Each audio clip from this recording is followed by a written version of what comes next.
नमस्कार, फिर पैसा बोलता है में आपका स्वागत है। मैं आनंद श्रीनिवासन। आज रविवार है, आपका सवाल का जवाब देने का समय आ गया है। अंकिता जी कुछ फैमिली रीज़न्स के कारण आज नहीं आ पाई हैं। उनके बदले विष्णु इंग्लिश में सवाल पूछेंगे, मैं जवाब हिंदी में दूँगा। Namaste, sir. Sir, नमस्ते sir. first question is GQG, the investor, sold around 197 crores worth of ITC hotels in bulk deal. So, why did they sold 197 crores worth of ITC hotel? Is it because they need money, or is it because there's some problem with ITC? ITC और ITC hotels के बीच में कोई transaction नहीं है। Hmm. ये ज़रूर है कि आईटीसी 40% आईटीसी होटल्स को होल्ड कर रही है। अभी तक ऐसा कोई डेवलपमेंट नहीं हुआ है कि हम आईटीसी होटल्स को बेचें। जीक्यूजी ने भारत की इकोनॉमी पर एक बड़ा बेट लिया है। उन्होंने ए2 का सारे शेयर्स खरीद के रखे हैं, पब्लिक सेक्टर बैंक्स की स्टॉक्स खरीद के रखे हैं और ये एस्टिमेट करके मार्केट इधर से बहुत बढ़ा जाएगा। तो उनको कुछ पैसा चाहिए था और उनको शेयर्स भी मिला था आईटीसी होटल्स को, क्योंकि वो आईटीसी के बिग शेयर होल्डर्स हैं। तो जो शेयर्स उनको आईटीसी होटल्स का मिला था, उसको वो बेचने की कोशिश कर रहे हैं। Okay, sir. Sir, regarding the gold, has put a ban on gold of a person taking only 100 grams of gold out of Russia from May 1st. So, can we expect the same, or why is it Russia doing? Russia इसे इसलिए कर रही है, Hmm. क्योंकि उनके पास dollars नहीं है, तो फ्लाइट ऑफ कैपिटल को रोकना चाहती हैं। तो लोग इसको गोल्ड में यूज़ कर रही है ट्रांज़ैक्शंस के लिए। अगर लोगों ने गोल्ड को बाहर लेके गए तो ये फ्लाइट ऑफ कैपिटल है। फ्लाइट ऑफ कैपिटल को रोकने के लिए रशिया ने ऐसा की है। लेकिन इसमें तो फाइनली एक मनुष्य ही बैठा है सिस्टम में जो आपको जाने देगा, नहीं जाने देगा, फाइन डालेगा, नहीं फाइन डालेगा। अगर वो कॉम्प्रोमाइज़ है, तो ये बहुत गोल्ड स्मगलिंग जारी रहेगा। Okay. You said flight of capital. Flight of capital in the sense they don't have dollar. Even in India, the dollar is getting out. The FAs are taking out their money. So, can we say there is a flight of capital in India is also there? और ज़रूर India में भी flight of capital है। Then what happened to our gold? तो flight of capital है और भारत को भी फाइनेंशियल सेक्टर में इन्वेस्टमेंट्स चाहिए थे। Hmm. इसीलिए श्रीराम फाइनेंस ग्रुप ने एमयूएफजी को इन्वेस्ट करने दिया। यस बैंक में एसएमएफजी को इन्वेस्ट किया और श्रीराम ट्रांसपोर्ट में एमयूएफजी को इन्वेस्ट करने दिया गया है। RBL. आरबीएल में एमिरेट्स एनबीडी को दिया है और लक्ष्मी विलास को डीबीएस को दे दिया गया है।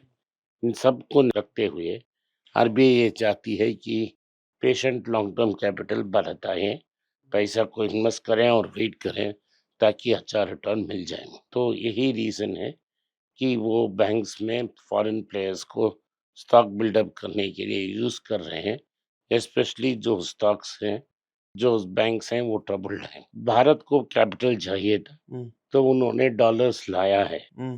वो जल्दी वो स्टॉक को बेच के डॉलर नहीं ले रहे हैं। Hmm. लेकिन अब खतरा ये हो गया है कि जो पिछली हफ्ते टर्म्स अनाउंस किए थे आरबीआई गवर्नर ने, उसमें फॉरेन इंस्टीट्यूशनल इन्वेस्टर को हेज करने का जो प्रोविज़न है, वो हाथ से फिसल गया है।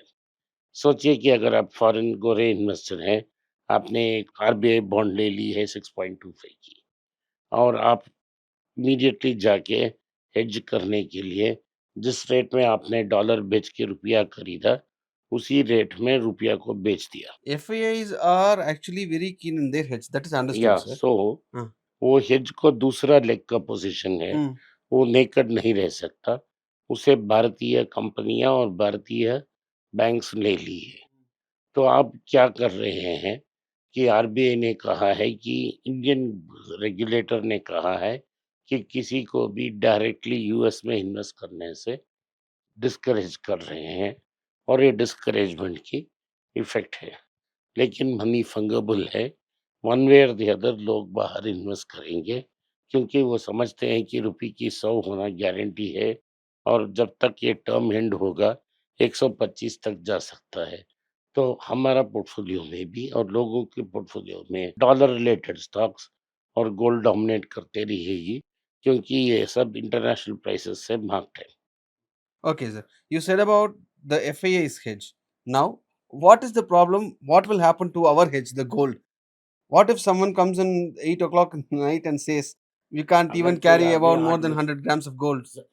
अगर कोई आदमी आ जाए और रात 8 बजे बोल दे, Hmm. तो आपको तैयार रखना चाहिए कितना गोल्ड है, कितने के नाम में कितना गोल्ड लिख सकते हैं।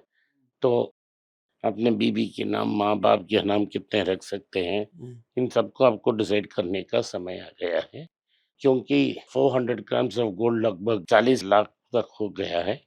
ये थोड़ा स्मॉल सम नहीं है, बड़ा सम है। अगर लोगों ने स्पेकुलेशन में मनी बनाया है, उनको short term capital gains tax देना पड़ेगा। Okay, sir. Next, Venu Srinivasan is also backing Tata Sons listing. So, what is happening between the trust, तो मैं बोलता people हूँ in the ना trust? हर बार ये होती है Hmm. कि एम्परर के मरने के बाद सो ब्रिटिश ट्रेडिशन है Hmm. टू से the emperor is dead, long live the emperor. Hmm. तो नया एम्परर न्यूल टाटा है और उसको उनको अथॉरिटी वो एस्टैब्लिश कर रहे हैं। Hmm. उसको तंग करने में मेहुल मिस्त्री बहुत काम कर रहे हैं, न्यूल टाटा को तंग करने के लिए।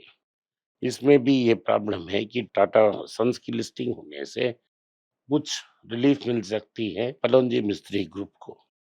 लेकिन न्यूल टाटा का ये डिजायर है कि ये कंपनी प्राइवेट ही रहे। Hmm. वेणु श्रीनिवासन ना विजय सिंह ना न्यूल टाटा इसको डिसाइड कर सकते हैं। इसे आरबीआई ही डिसाइड करेगी क्या ये कंपनी प्राइवेट रहे कि नहीं रहे। डिसएडवांटेज ये रही है, अगर ये प्राइवेट रही है तो टाटा सन्स बोरो नहीं कर सकती। बोरो करने का रिस्पॉन्सिबिलिटी दूसरों कंपनी पे पड़ जाएगा। तो यही रीजन है कि ये खींचतान चल रही है और देखना है कि आरबीआई क्या डिसीजन देती है। Okay, sir. Sir, the last question is, what will be the movement of stock market on Monday? What can we expect out of this? Because hours before the announcement of ceasefire, there is a news saying that $950 million worth of trades were placed, that the crude will fall, and the crude fell and they won it. So this is completely of trade is what we see. Who is going to take care of it? सी ये trade तो लोग कह रहे हैं कि Trump और Trump के दोस्तों ने भी ये सब किया है। लेकिन अगर आपको देखना चाहिए कि स्पॉट क्रूड प्राइस कितना है और स्पॉट प्राइस कितना है। अगर आप स्पॉट क्रूड की प्राइस देखें तो इमीडिएट डिलीवरी के लिए 130 से $140 हो रही है। जो स्ट्रैटेजिक रिजर्व्स हैं, वो अगले 45 डेज़ में खत्म हो जाएगा। अगर स्ट्रैटेजिक रिजर्व्स खत्म हो जाती हैं और वॉर खत्म नहीं हुई, तो हमारे लिए प्रॉब्लम है। मेरा पर्सनल ओपिनियन ये है कि अमेरिका और चाइना चिकन खेल रहे हैं, अनलेस कोई दूसरे को कंसीड नहीं करने के लिए तैयार नहीं रहेगा, ये बातचीत चलाता ही रहेगा और कोई ठोस सॉल्यूशन नहीं आने वाला है। आज के लिए इतना ही। आपने इस पॉडकास्ट को सुना, इसलिए आपका आभारी हूँ। हो सके तो वीडियो को लाइक कीजिए, चैनल को सब्सक्राइब कीजिए और बेल नोटिफिकेशन दबाएँ। इस वीडियो को अपने दोस्त और रिश्तेदार के पास भेजें और उन्हें देखने की आग्रह करें। नमस्कार, धन्यवाद, जय हिंद। अगर आप मुझसे संपर्क करना चाहते हैं, नीचे दिए गए ईमेल में मेल भेजें। मेरी टीम आपके साथ संपर्क करेगी और मदद भी करेगी।